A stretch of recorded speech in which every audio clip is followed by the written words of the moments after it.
Bonjour à toutes et à tous. Je suis Jérôme Desmas, chargé d'animation et de professionnalisation au Carrefour F Pays de la Loire. Merci à tous d'être présents pour ce webinaire consacré à l'aller vers les personnes éloignées de l'emploi, avec l'idée aujourd'hui de mettre la lumière sur les expériences et les pratiques de repérage des publics éloignés de l'emploi, des lauréats de l'offre de repérage et de remobilisation dite O2R en Pays de la Loire, avec les représentants de trois projets qui sont avec nous aujourd'hui, qui vont nous parler de leur expérience de terrain. Marie Cadren, chef de service à l'ADAPELA et membre du consortium du projet Décliquer des jobs, porté par l'association Les Eaux Vives Emmaüs en Loire-Atlantique. Bonjour Marie. Bonjour à tout le monde. Est présent avec nous également Aurélien Vasquez Suarez, coordinateur animateur jeunesse au centre socio-culturel Le Kiosque en Vendée pour le projet Oser bouger. Bonjour Aurélien. Bonjour à tous. Et Benoît Fintin, directeur du centre social du Chemillois pour le projet La Locomotive 2.0 en Maine-et-Loire. Bonjour Benoît. Bonjour. Donc nous sommes ensemble jusqu'à 15 heures. Donc le webinaire sera comme d'habitude enregistré. Le replay sera disponible sur notre site internet Pro Choisir mon métier dans les jours à venir. Si vous avez des questions, n'hésitez pas à les poser dans le chat et on y répondra plutôt en fin de webinaire. On se prendra un temps pour ça après les interventions de chacun. Et n'hésitez pas à éventuellement à liker des questions qui sont postées dans le chat, ça nous permettra de les prioriser et puis comme ça de répondre le plus possible aux besoins. Je vais d'abord laisser la parole à Stéphanie Leroy de la DRETS qui est avec nous également aujourd'hui. Bonjour Stéphanie.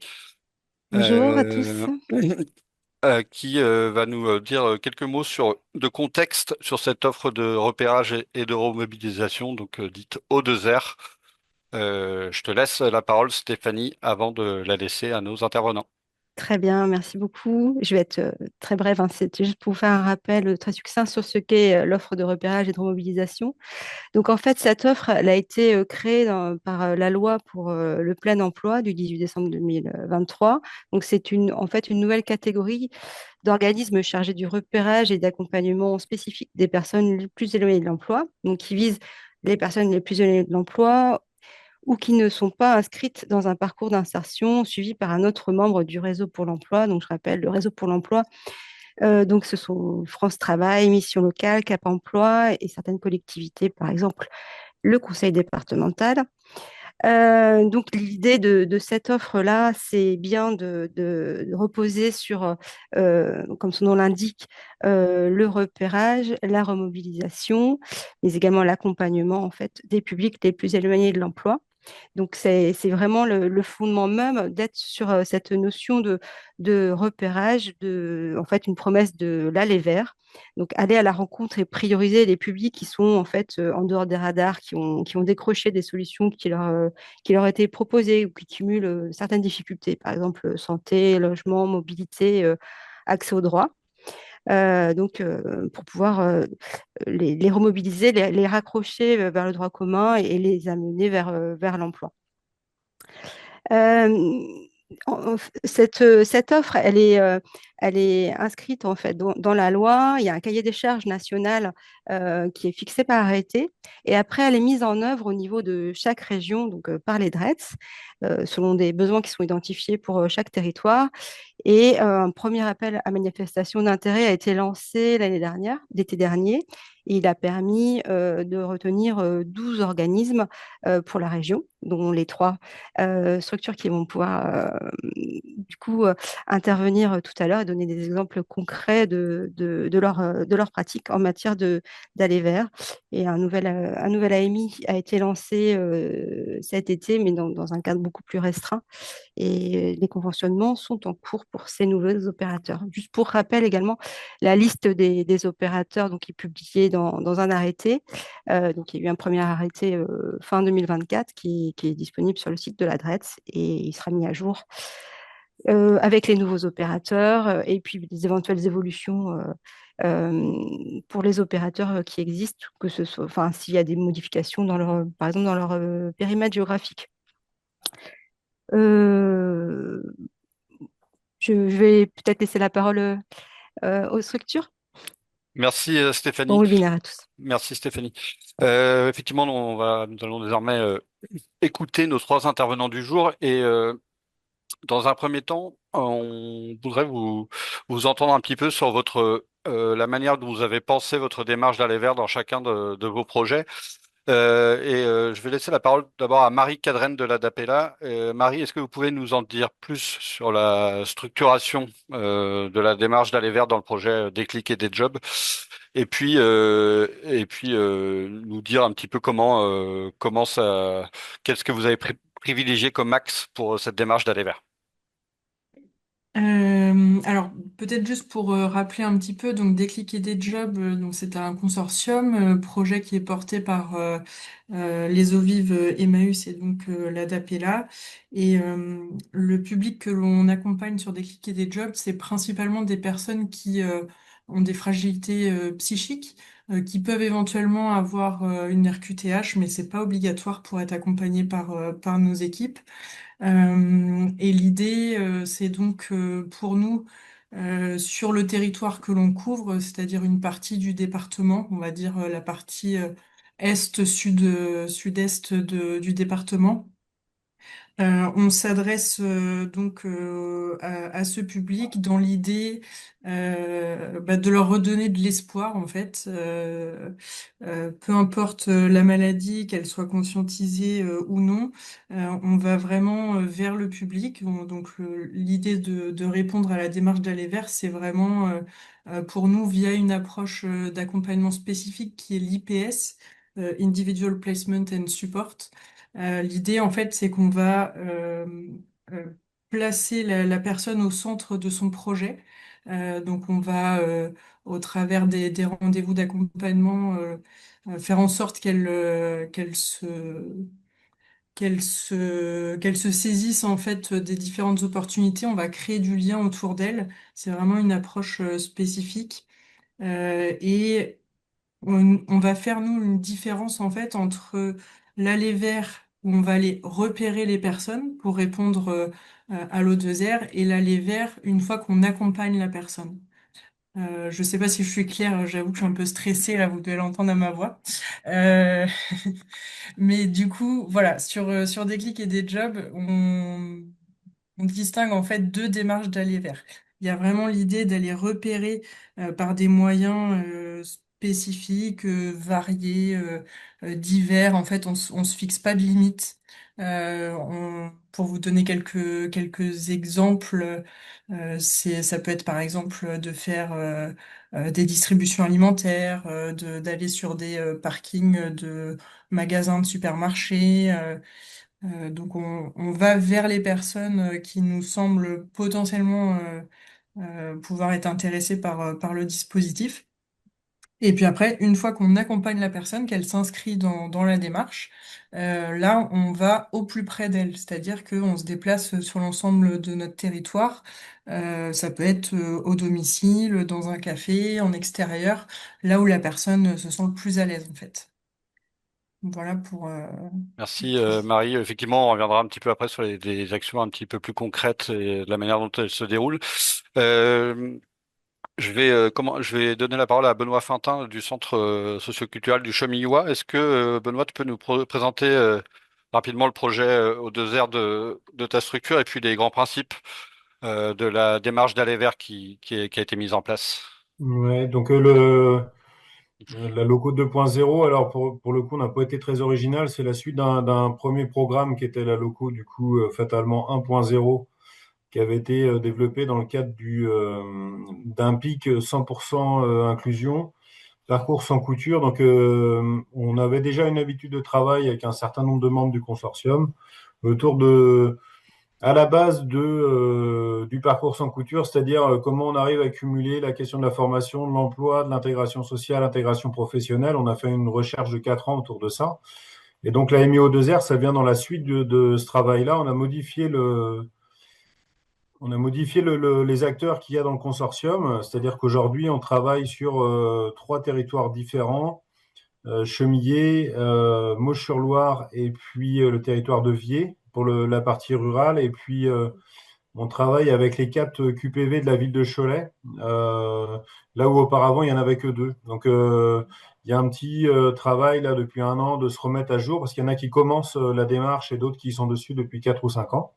Et puis, en périphérie de ça, on travaille avec des structures qui sont autour de la question de l'entrepreneuriat, c'est Coup de pouce 49, ou de la formation, notamment pour les primo-arrivants, et la possibilité tout simplement de parler français pour pouvoir retourner vers France Travail, et donc et puis des associations intermédiaires. Le programme, il est essentiellement situé autour du aller vers et remobilisation. Les logiques d'accompagnement, l'idée, c'est que ce soit transmis plutôt aux acteurs qui sont déjà sur les territoires, qui font déjà du job, là. Et le aller vers, alors les pratiques qui sont à l'œuvre, elles sont complètement variées en fonction des territoires. C'est ce qui est intéressant dans ce projet-là, c'est que il n'y a aucune logique de dupliquer les choses. On part de l'expérience des structures, de leur capacité à faire, de leur capacité à se mettre en mouvement, de leur capacité à accueillir aussi. Et donc, ça va de porte à porte dans certains centres sociaux, de présence en proximité pour d'autres, de présence sur les espaces de distribution alimentaire pour d'autres encore. La recherche qu'il y a derrière, et c'est un peu le fil rouge, c'est la question du maillage territorial. Comment on fait en sorte que les territoires ils soient suffisamment maillés pour favoriser le repérage et limiter le temps perdu des fois dans le aller vers où on n'est pas au bon endroit au bon moment. Et donc il y a un mix des deux, c'est-à-dire des actions directement de aller vers, j'ai envie de dire sur le terrain, et puis d'autres actions plus discrètes qui sont sur le maillage territorial et le tissage de réseau pour permettre justement le repérage, quoi. Merci Benoît. On poursuit avec Aurélien Vasquez Suarez du Centre socio-culturel Le Kiosque. Est-ce que tu peux nous indiquer comment s'organise globalement la démarche d'aller vers dans votre projet avant qu'on discute ensemble des actions un peu plus concrètes? Mais là, de manière un peu plus globale, comment ça a été organisé dans le Centre socio-culturel Le Kiosque? Yes. Ben nous, la démarche d'aller vers est née bien avant le projet Oser bouger, comme il existe aujourd'hui, par des actions de loisirs à destination des jeunes sur les city-stades, dans les espaces publics, mais aussi par des actions d'aller vers dans les mairies, par exemple, pour l'accès au droit. Et quand on a pensé le projet Oser bouger, on s'est dit qu'il y avait quelque chose qui prenait auprès du public et comment faire du repérage d'un public invisible ou non, ayant des besoins.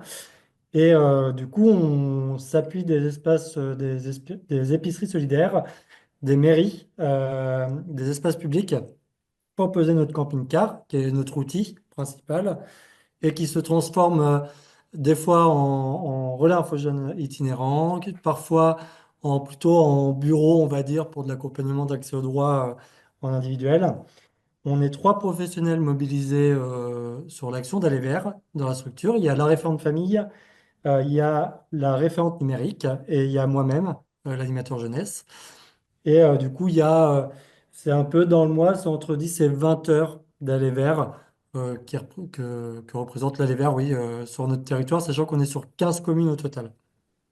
Ok. Merci. Donc, Ouais, je te avant tout, il y a laisse. une période d'expérimentation, ouais, c'est ça, d'aller vers quand même.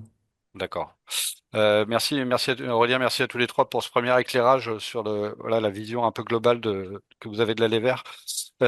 Aurélien, je vais te laisser, tu avais la parole, je vais je vais te la laisser sur les actions concrètes que tu as commencé à aborder. Est-ce qu'on peut voilà, zoomer un petit peu sur quelques actions concrètes qui symbolisent l'aller vers dans le projet et puis détailler un petit peu la manière dont ça se passe sur le terrain? Ouais. Je vais d'abord aborder la question d'accès au droit, puisque c'est la première action qui est arrivée sur la question des hors-les-murs dans notre structure. Donc l'idée, c'est des habitants qui souhaiteraient être accompagnés dans une démarche de création de comptes CAF, par exemple, de l'accompagnement sur des plateformes telles France Travail.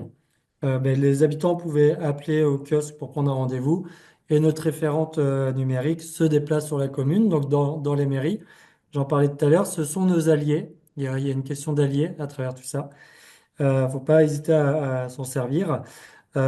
Et donc, elle va à leur rencontre directement sur les communes où elles habitent, à la fois pour répondre aux problématiques de mobilité que peuvent rencontrer les habitants sur notre territoire, et puis pour faciliter cet accès aux droits plus simplement. On a les relais infogènes itinérants aussi, qu'on démarré, eux, il y a 2 ans maintenant. D'abord au sein de la structure, puis on l'a développé à l'échelle des 15 communes avec la communauté de communes Vendée-Sèvres-Authise, l'animatrice jeunesse de la MIL, la Maison intercommunale de loisirs.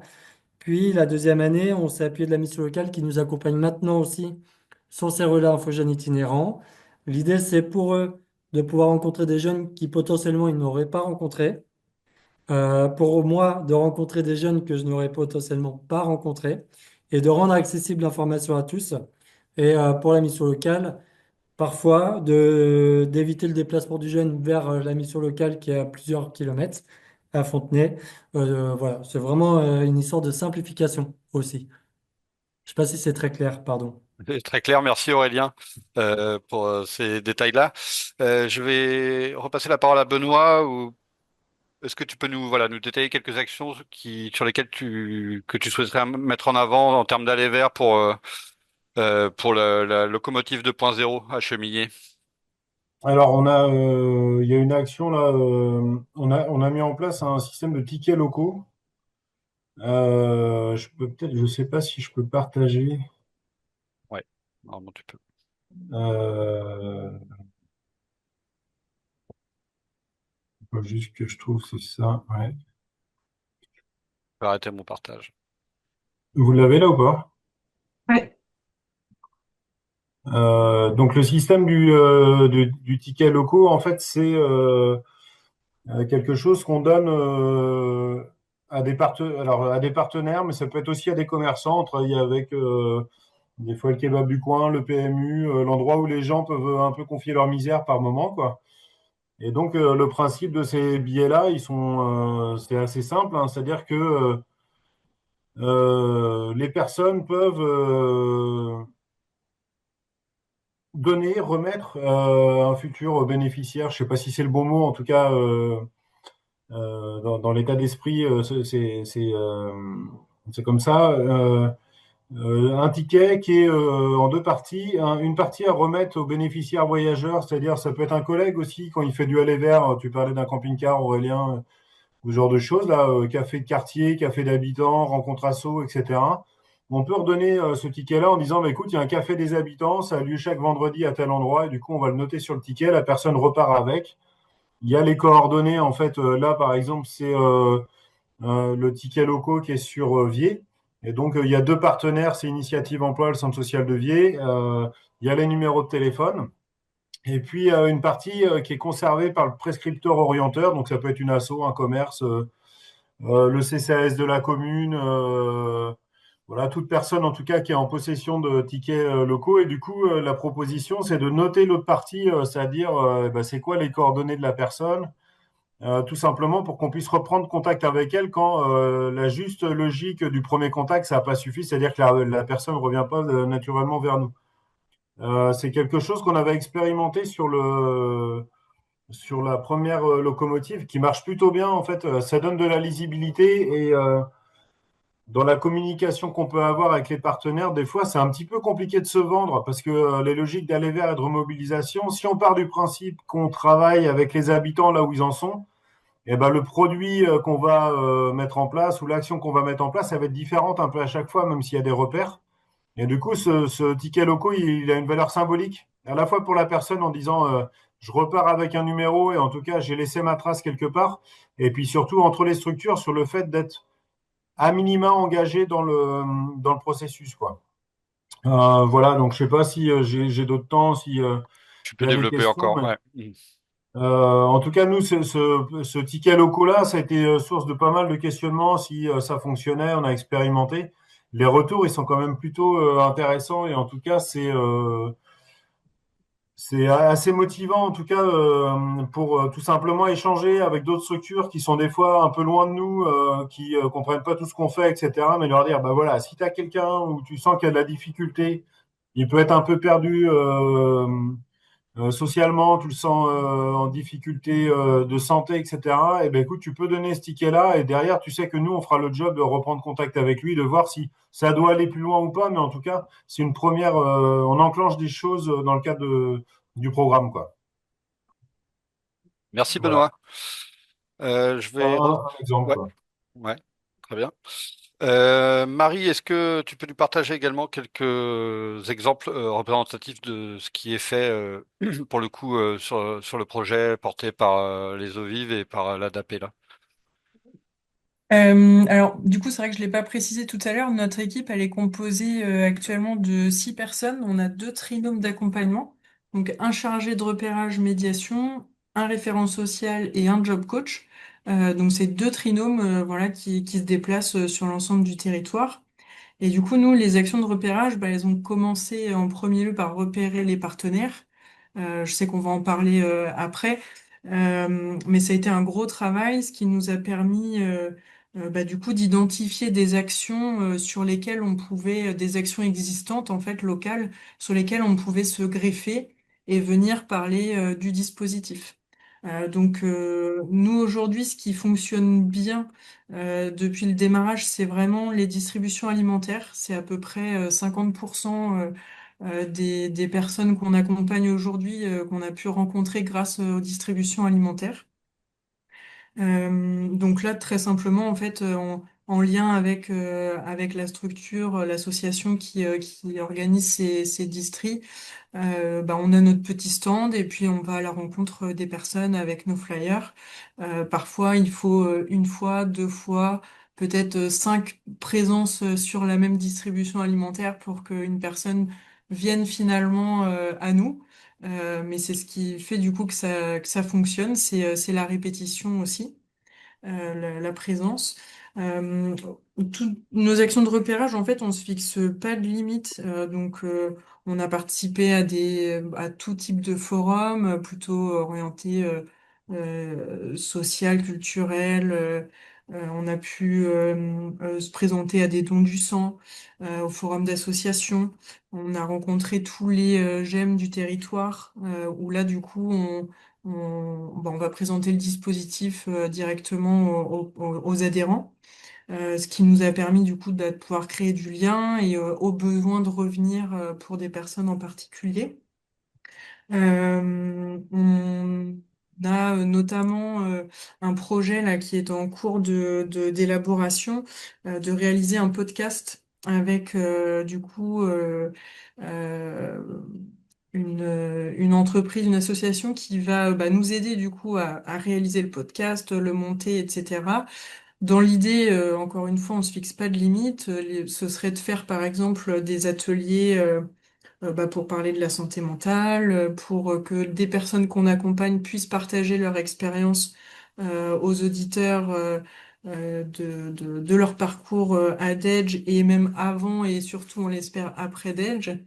Voilà, on imagine pas mal de choses différentes autour de ce podcast et l'idée c'est aussi de pouvoir convier pour les personnes qui seraient intéressées, les personnes qu'on accompagne qui seraient intéressées, de les inviter sur des ateliers collectifs en fait autour du métier par exemple de création du podcast parce que du coup c'est beaucoup de compétences différentes.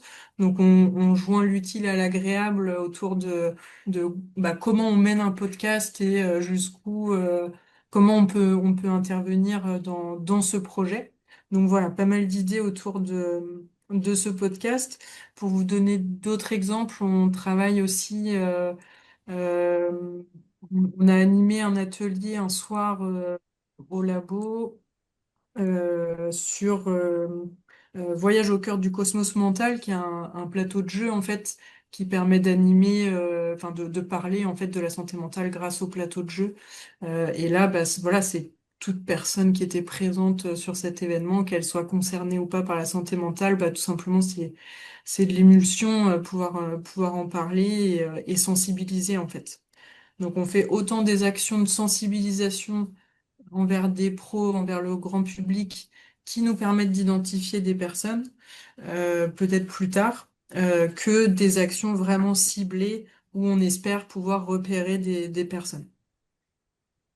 Bien, merci Marie. Je précise simplement que Dedge, c'est des clics et des jobs, c'est Oui, ça, voilà, c'est le nom du tout projet. à fait.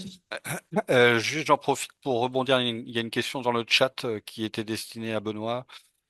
Donc, Ethel nous demande si les commerçants jouent bien le jeu du ticket locaux. Alors, les commerçants jouent bien le jeu du ticket locaux pour peu qu'il en reste. C'est-à-dire qu'on a quand même cette difficulté-là. Il faut des commerçants qui soient, un, intéressés par la question, et deux, il y a quand même, nous on travaille, si je parle juste de Chemillé, là, on travaille sur 13 communes, il y a la moitié des communes où il y a plus de commerce, quoi. Euh, c'est pas là où il y a le plus d'impact, c'est-à-dire que dans la première expérience qu'on a eue de la loco, c'est pas eux qui distribuaient le plus de tickets, on est quand même plutôt sur des acteurs sociaux type boutique solidaire de Caritas, type Resto du Cœur, type banque alimentaire, etc. Mais là où c'est intéressant, c'est que le fait d'avoir un support à leur proposer, ça les sensibilise, ça permet d'avoir des discussions avec eux, de rendre compte d'un certain nombre de réalités. C'est-à-dire que la question des gens un peu perdus, eux, ils l'ont au quotidien aussi, sans forcément avoir la formation pour. Donc ça permet d'ouvrir le dialogue, le ticket locaux. Il faut aussi le prendre comme un outil de médiation pour faire connaître le programme. Après, la distribution, j'ai pas de stats, mais c'est pas là qu'il y a plus de retours, quoi. Faut pas compter dessus pour avoir le plus de retours par ce biais-là, quoi. Merci Benoît pour cette réponse complète. Euh, ouais, Aurélien, je crois que tu voulais Ouais. ajouter quelque chose. Ouais. Ouais. Nous, donc, juste pour revenir sur le relais infogène, parce que je ne suis pas trop rentré dans le détail, et c'est vrai que je Mhm. parle beaucoup des jeunes, mais notre action est bien destinée à tout public. C'est vrai qu'on s'appuie du relais infogène pour toucher ce public dit invisible. L'idée, c'est vraiment d'aller à leur rencontre. C'est-à-dire que si on ne va pas sur le terrain, sur les quartiers, là où ils se trouvent, ils ne viendront pas forcément à nous. Et du coup, ça rendrait le repérage bien plus difficile. Juste, restons simples, on va y revenir après sur les postures, etc. Mais c'est essentiel de retenir ça. Restons simples et allons-y pas avec l'étiquette emploi direct, mais plutôt une mise en confiance, quoi. Merci Aurélien. Ouais. Et je prends une question rapidement aussi, qui est plutôt pour Marie. Sandrine nous demande s'il est prévu que des clics et des jobs couvrent le territoire de Nantes-Nord et Châteaubriand. Alors, on n'est pas fait aujourd'hui du tout sur Nantes Métropole. Et Châteaubriand, pour l'instant, ne fait pas partie du secteur. Je n'ai pas de visibilité sur les possibilités d'élargir notre territoire. En tout cas, pour l'instant, on n'en a pas fait la demande. Mais voilà, on voulait se laisser un petit peu de temps avant d'élargir potentiellement le territoire. Donc, tout dépendra aussi de nos référents Bretz et Detz. D'accord. Merci. Effectivement, c'est peut-être encore un peu tôt. On va justement parler de cette dimension de maillage de territoire. Dans cette dernière partie, je voulais vous interroger tous les trois sur euh, un petit peu on l'a vu là, les manières de mettre en place la sont très diverses.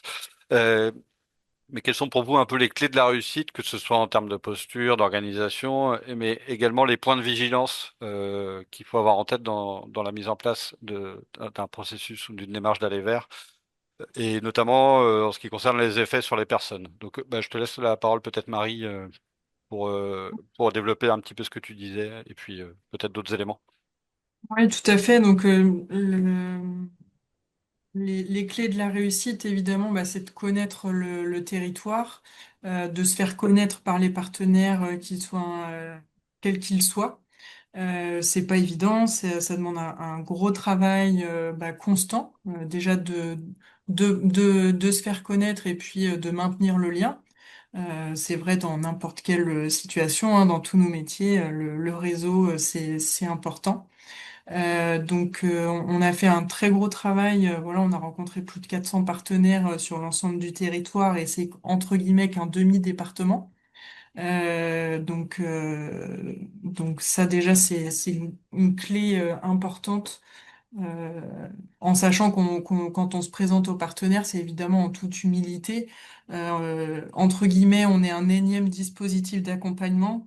Donc on vient pas se substituer à ce qui existe, on vient plutôt se positionner en complémentarité, parce que justement, on a cette approche d'aller vers qui est quand même différente de ce qu'on peut faire. Sur la plupart des dispositifs. En tout cas, on a les moyens de pouvoir sortir de l'institution, aller vers le public. Euh, donc ça, c'est des vraies questions qui nous questionnent, enfin, des questions qui nous questionnent, oui, Mhm. dans le quotidien, qui nous interrogent, en fait, parce que quelque part, on vient aussi créer le besoin chez des personnes qui n'ont rien demandé, en fait. On se présente, on dit qu'on peut accompagner les personnes sur le plan professionnel, sur le plan social, mais jusque-là, peut-être que se débrouiller bien sans nous. Enfin voilà, ça pose des questions éthiques par moment, selon les personnes qu'on peut rencontrer, leur parcours. Donc, ce qui est important aussi, je pense, pour réussir cette démarche d'aller vers, c'est justement de savoir se remettre en question, de réfléchir à l'intérêt le plus grand, le plus fort pour la personne. Et donc, si je prends un exemple, une personne est aujourd'hui accompagnée par un CCAS, par une structure culturelle, et puis nous, on arrive par-dessus, et c'est une personne qui n'est plus accompagnée depuis, par exemple, 6 mois par France Travail. Bah, qu'est-ce qui va être le plus pertinent aujourd'hui pour la personne? Quel est son projet? Si elle nous dit que son projet, c'est l'emploi, et ben dans ce cas, nous, on peut l'accompagner dans cette remobilisation vers l'emploi.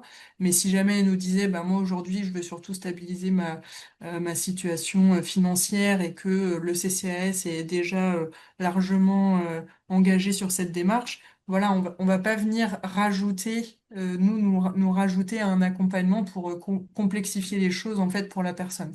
Je sais pas si c'est clair ce que je dis, mais voilà, on essaye en tout cas d'aller au plus près du souhait et de l'intérêt pour la personne.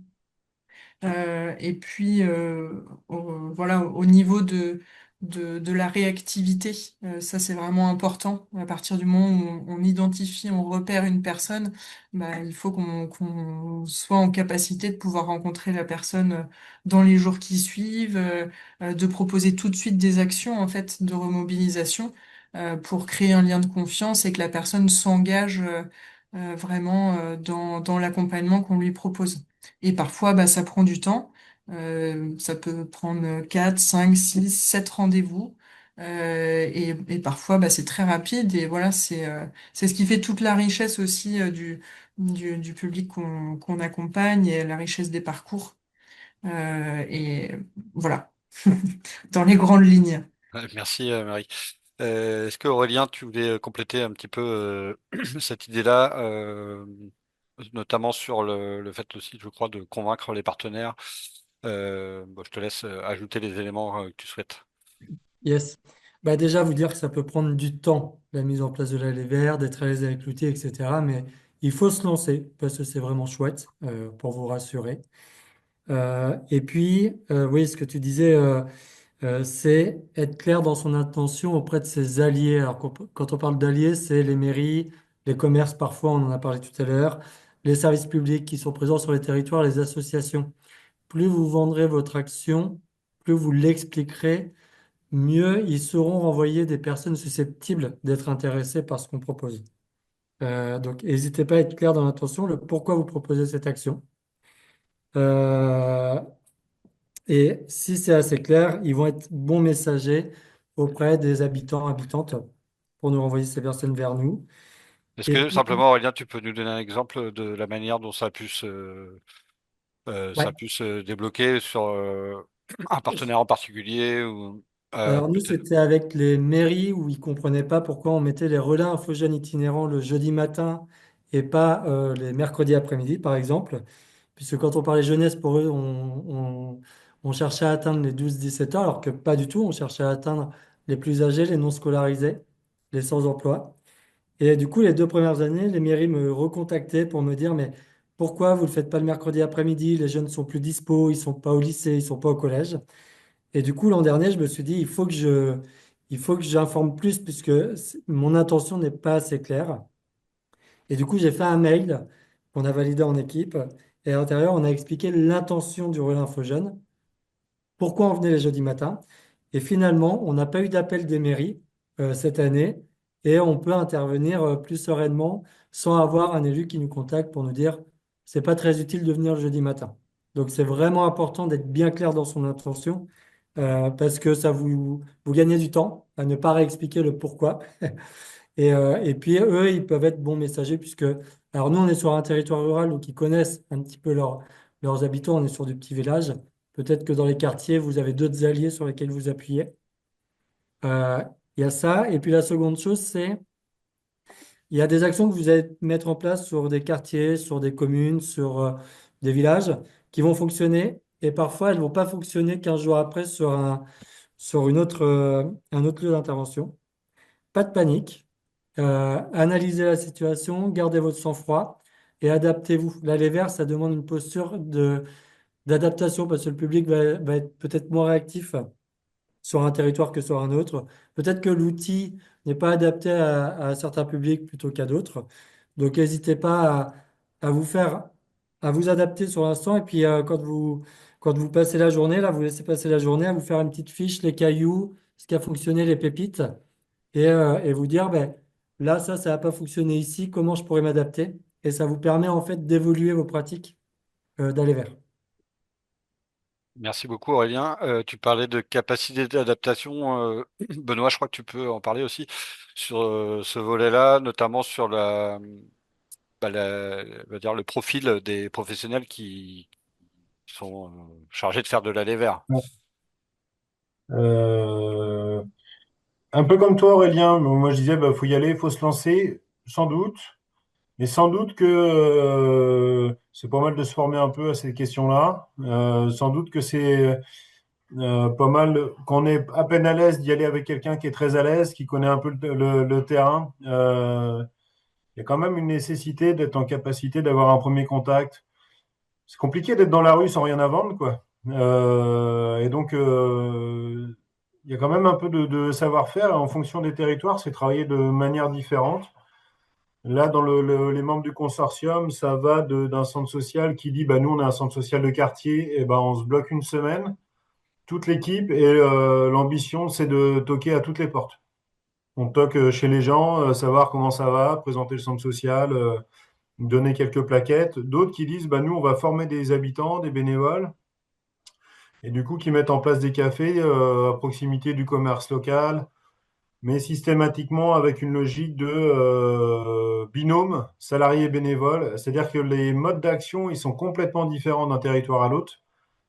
Ce qui est sûr, c'est que quelqu'un qui est très timide, très réservé, lui dire, bah, vas-y, fais du aller vers, on te propose de prendre un après-midi, sauf grande surprise, ça marchera pas et ça fait juste quelqu'un qui vit son job en souffrance et qui sait pas pourquoi, enfin, pourquoi il est là. Et c'est-à-dire qu'il faut être un peu convaincu quand même de l'intérêt. Il faut être convaincu d'y aller. Puis faut aussi quelqu'un qui soit un peu créatif sur le.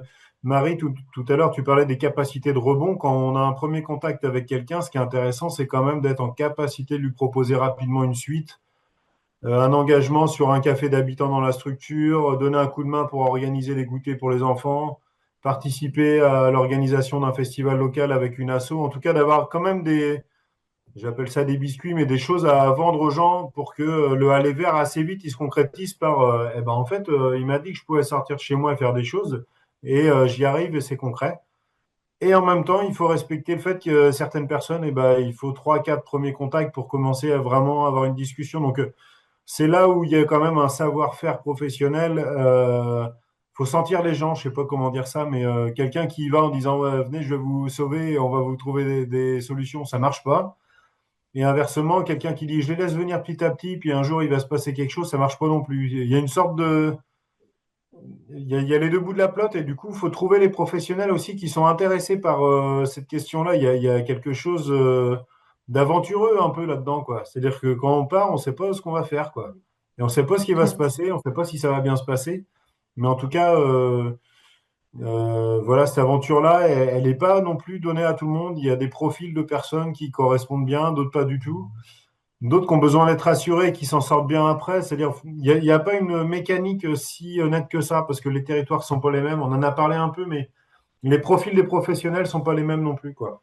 C'est-à-dire quelqu'un qui a toujours travaillé plutôt dans une logique de quelqu'un qui vient et on règle, ou en tout cas on échange autour du problème dans un bureau. C'est un vrai changement de culture et de paradigme, le aller vers en disant, bah, des fois, peut-être je vais me planter. C'est arrivé aux collègues l'autre fois. Il s'est mis en pied de bâtiment, il a ramené du café pour causer avec les gens. Il n'y a eu que des retraités. Bon, c'était pas la cible. Et ben, en fait, on coche sur notre tableau un peu géographique, notre map, en disant, bah là, c'est bien par contre pour faire du café d'habitants retraités. Parce que du coup, c'est des retraités qu'on voit pas sur nos activités, mais c'est un autre domaine. Ça arrive de rater, mais c'est pas grave. Aurélien, t'en as parlé, c'est les pépites et cailloux, c'est exactement ça.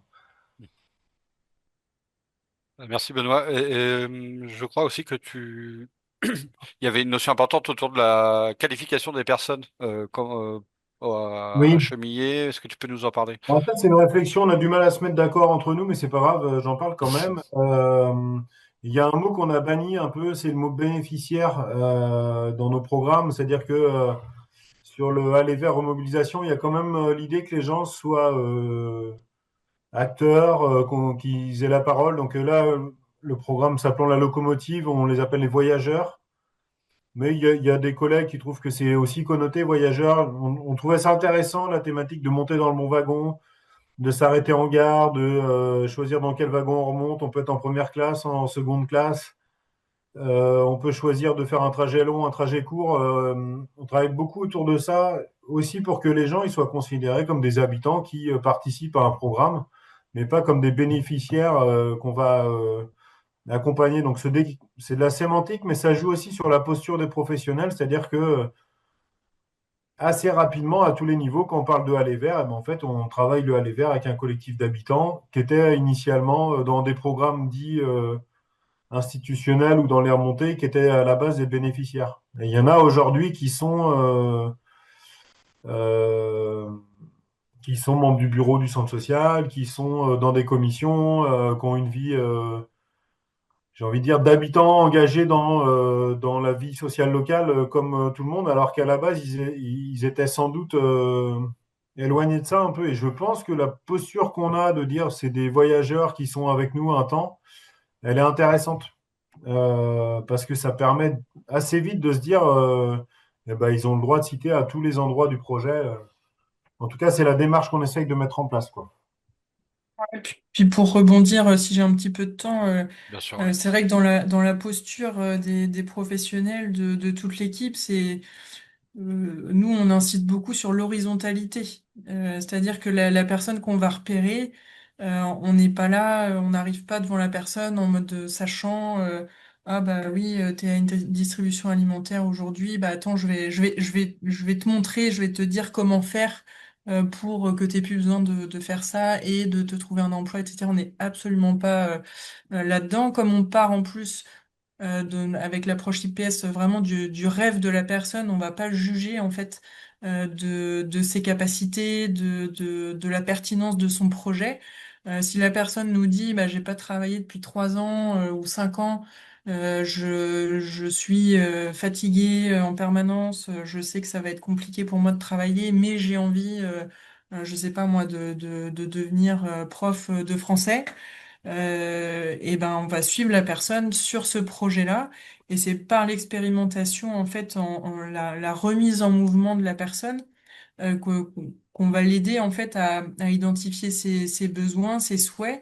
Et nous, on sera vraiment à côté de la personne. On sera pas le job coach ou le référent social ou le chargé de médiation qui vont lui dire quoi faire. C'est, en fait, on va lui montrer toutes les clés, tout ce qui existe pour répondre à son projet, toutes les options possibles, en fait. Et c'est vraiment, nous, un point d'honneur, en fait, oui, sur l'horizontalité dans la posture avec la personne, parce qu'elle a autant de choses à nous apprendre que nous, on a à lui apprendre, entre guillemets. De par ses intérêts, de par son expérience, son vécu. Et ça, c'est important dans la posture, encore plus quand on fait de la levée. Merci Marie. Je ne sais pas si Aurélien, tu voulais ajouter quelque chose. Là, sur ce volet-là, je crois que ton micro est fermé, mais et il y avait, je crois aussi l'idée d'envisager l'aller vers dans la durée aussi, qui était aussi une donnée importante pour l'ensemble de vos projets. C'est important, il y a l'idée de trouver l'équilibre entre inviter et laisser venir. Parce que s'ils se sentent obligés, c'est que derrière, il y a forcément quelque chose qui se cache. Donc, il y a cette idée de dire, ben, bonjour, je suis Aurélien du Centre socioculturel. Je propose un petit café. Si vous avez envie de venir boire une petite boisson chaude, on est là, on est présent. L'idée, c'est qu'on échange. C'est vraiment une porte d'entrée intéressante et pas de les prendre par la main et de les emmener jusqu'au lieu de la boisson chaude. Parce que sinon, on va mettre déjà un stop avec les habitants habitantes. Et on sait que derrière, ça débouchera pas forcément à quelque chose. Donc vraiment, cette notion de trouver l'équilibre entre inviter et laisser venir est toujours important à prendre en compte dans l'interaction avec eux. Merci Aurélien.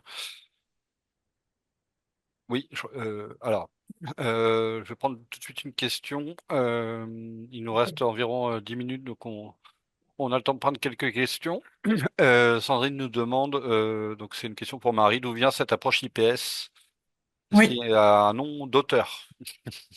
Alors l'IPS, c'est une technique d'accompagnement qui est issue du rétablissement en santé mentale.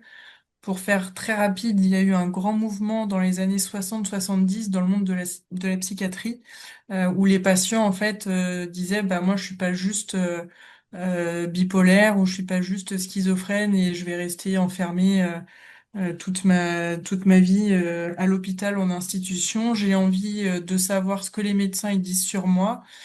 J'ai envie de prendre des décisions aussi pour ma propre vie. Et donc de là, voilà, il y a eu tout un mouvement. On peut citer notamment Patricia Digan. Et donc l'IPS est Individual Placement and Support, à l'inverse du former les personnes puis les placer en entreprise. On va plutôt placer la personne en entreprise puis la former ou ajuster en fonction de ses besoins. Donc ça, il y a plusieurs grands piliers, mais pour faire court, on est sur une mise en recherche rapide d'emploi. Donc c'est une approche qui est éprouvée, hein, qui est présente dans tous les pays anglo-saxons, européens, etc. C'est notamment donc basé, comme je disais, sur les choix, les préférences des personnes. Et le but, c'est que ce soit en lien avec toutes les personnes qui entourent la personne accompagnée. Donc, ça peut être le champ du médical, du sanitaire, du social, les proches. On se base en fait sur les forces de la personne et sur bah, les forces de la personne, ça peut être aussi les personnes qui l'entourent. Voilà pour faire très rapide. Merci Marie, je crois qu'on a répondu de manière assez complète à la question, effectivement. En attendant, on a déjà répondu à plusieurs questions. Simplement, en attendant d'éventuelles autres questions, il y avait l'idée, donc, effectivement, là, le projet O2R, pour chacun d'entre vous, il a commencé il y a presque un an, on va dire.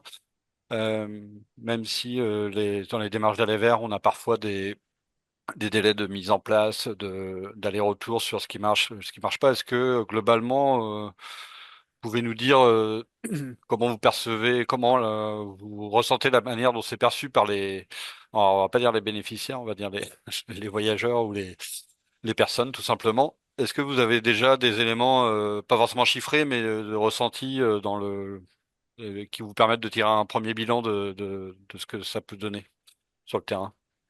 Ben, on a fait cette semaine, ou la semaine, fin de semaine dernière, un petit programme. Tu parlais de podcast, Marie, tout à l'heure. Là, on a une radio, on appelle ça Radio Locaux, où en fait, on fait le tour des différentes structures et on propose à des habitants un petit temps de radio. C'est les meilleurs témoignages pour sentir ce qui se joue et ce qui se passe pour les personnes. Donc, les retours, ils sont quand même plutôt positifs.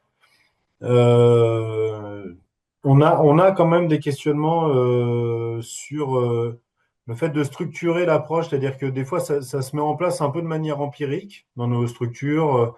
Et encore plus quand on zoome sur à l'échelle d'un consortium, quand on dézoome, pour être clair sur comment fonctionne le aller vert et avoir des stratégies un peu plus nettes. Aujourd'hui, on a un peu plus de 100-150 personnes qui sont accompagnées dans le cadre de la MIO2R, donc on a du monde, ça mobilise, c'est plutôt intéressant. Les résultats en termes de chiffres, c'est plutôt pas mal. Par contre, il y a sans doute à travailler sur la stratégie de manière un peu plus structurée collectivement, quoi. Donc ça fera l'objet d'un travail en février prochain, là.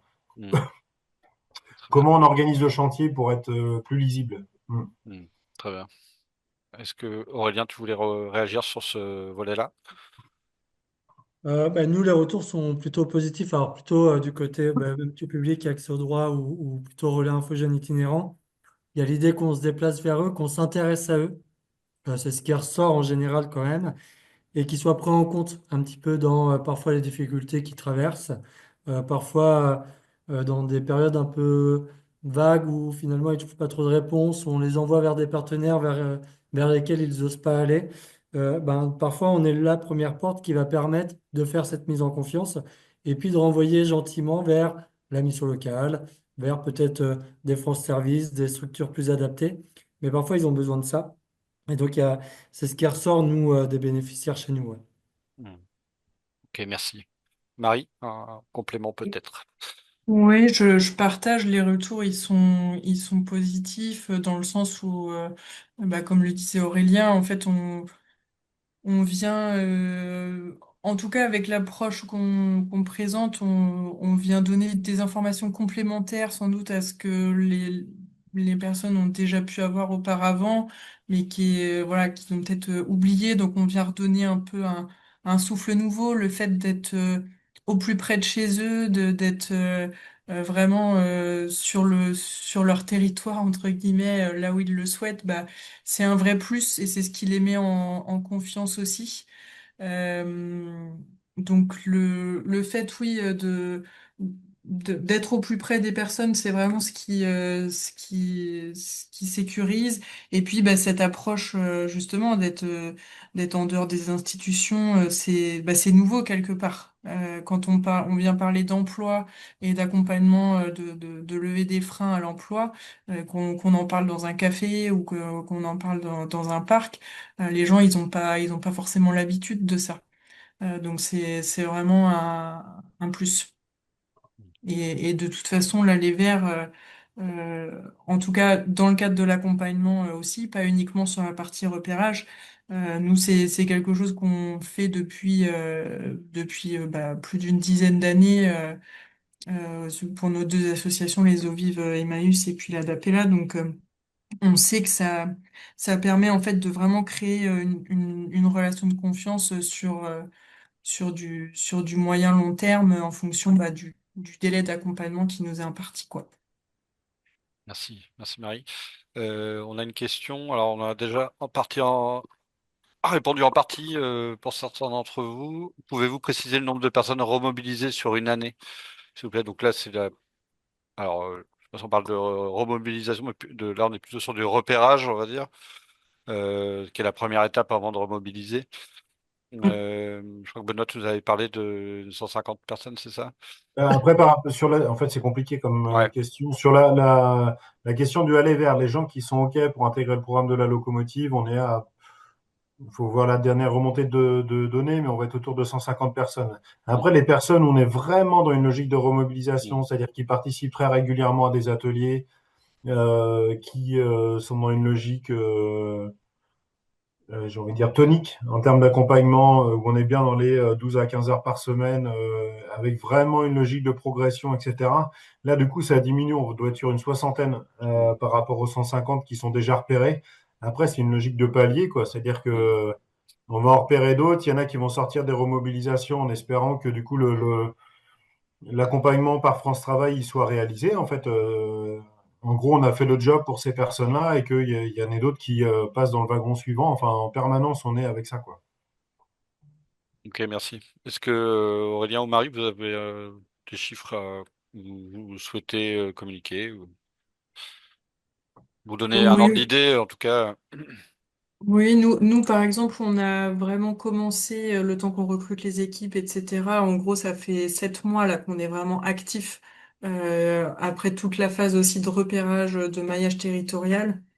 Donc on a repéré 150 personnes et là on parcourt vraiment remobilisation et accompagnement. On est sur 30 personnes accompagnées, donc qui ont signé un engagement, des engagements réciproques avec nous et qui s'inscrivent vraiment dans l'accompagnement des clics et des jobs. Aurélien, est-ce que tu voulais compléter? Alors, j'ai pas les chiffres Ouais, précis, mais on doit être, là, cette année, on devait être à 30, me semble-t-il, entre 30 et 35. ouais, ok. Merci beaucoup. Euh, voilà. Est-ce qu'on a une autre question? Pas spécialement. Est-ce que chacun de vous trois avait quelque chose à ajouter que vous n'auriez pas encore dit euh, en attendant une éventuelle dernière question? Sinon, tout à l'heure, juste, tout à l'heure, Benoît, tu avais développé l'idée d'avoir les bonnes personnes pour faire de la levée, etc. Je m'interrogeais simplement sur la manière dont c'est transmis en interne, sur une personne qui, elle, est à l'aise, comment elle va transmettre à ses collègues, par exemple, enfin, tu parlais de formation, est-ce que Il y a une, en fait, sur ces questions-là, je travaille, on a d'autres dossiers à côté, notamment dans le domaine de la culture. Et un des gars avec qui je travaille, il parle d'embobiner les gens, c'est-à-dire de manière très positive. Euh, et en fait, les embobineurs, c'est compliqué. Il n'y a pas de formation d'embobineur, il n'y a pas de DUT ou de diplôme d'état d'embobineur. Quand je dis embobiner, c'est ton capacité de trouver la petite étincelle qui fait que la personne, on va la mettre en mouvement et qu'elle va accrocher sur le lien, sur la relation, etc. Euh, et donc, en fait, il faut travailler l'embobinage, quoi. Je sais pas comment dire ça. Et je pense qu'il y a des choses qui se transmettent quand même, mais il y a le vrai nœud, il est là, là. C'est-à-dire comment quelqu'un, voilà, il n'avait pas prévu qu'il se passe quelque chose pour lui ce jour-là, il descend et il prend un café et d'un seul coup, il se passe des choses. Et quand je parle d'embobiner, c'est vraiment cette logique-là de réussir à créer du mouvement à partir des fois de trois mots dans une discussion, quoi. Et c'est vraiment intéressant comme travail, mais tout le monde n'y arrive pas. Et c'est OK, tout le monde n'arrive pas à être comptable, tout le monde n'arrive pas à être. Voilà. Pour moi, Ce qui, c'est un travail de recherche aussi dans les recrutements, quoi. Ouais. Hmm. Ouais, puis ce qui aide aussi et qui, je trouve, moi, est formateur pour l'équipe, c'est de travailler en binôme. Nous, on Mm. fonctionne comme ça. Il n'y a jamais un rendez-vous qui se passe en solo pour un professionnel. C'est toujours du binôme et ça permet en fait de pouvoir s'inspirer. Ah ouais, c'est vrai, t'as dit ça et du coup, j'ai vu direct que ça a accroché. Et voilà, c'est toujours par l'expérience, on teste, on innove, on recommence, on voit autrement et d'avoir le regard extérieur de son collègue qui après on débrief du rendez-vous ou de l'approche qu'on a tenté. Ah bah ouais, là, j'ai vu qu'on l'a perdu. Voilà, c'est aussi ce qui nourrit la démarche d'aller vers, quoi. Ok, merci Marie. Aurélien, peut-être le mot de la fin ou Eh ben, je rejoins mes collègues, je peux en rajouter plus. Nous, on est plutôt avec les partenaires, donc la mission locale qui nous accompagne sur les relais infogènes itinérants. Et c'est vrai que c'est une vraie complémentarité parce que on va pouvoir se compléter, on va pouvoir renvoyer peut-être, parfois j'ai pas la réponse et du coup réinterpeller la conseillère ou envoyer le jeune voir la conseillère directement qui est sur place. Donc c'est plutôt intéressant. Donc n'hésitez pas à vous saisir des partenaires de vos collègues et de les emmener avec vous dans cette démarche qui est chouette. Mm. ce sera donc le mot de la fin. Merci à tous pour l'écoute. Merci à tous les trois encore, à nos trois intervenants pour le partage. Je vous reprécise que le replay de ce webinaire sera disponible dans les jours à venir sur le site internet du Carrefour F Pays de la Loire, Pro Choisir mon métier. Voilà, merci encore à tous et puis je vous souhaite une très bonne journée. Merci à Merci, tous, bonne Merci journée. beaucoup. merci, au Bonne Au revoir. journée. revoir. Au revoir.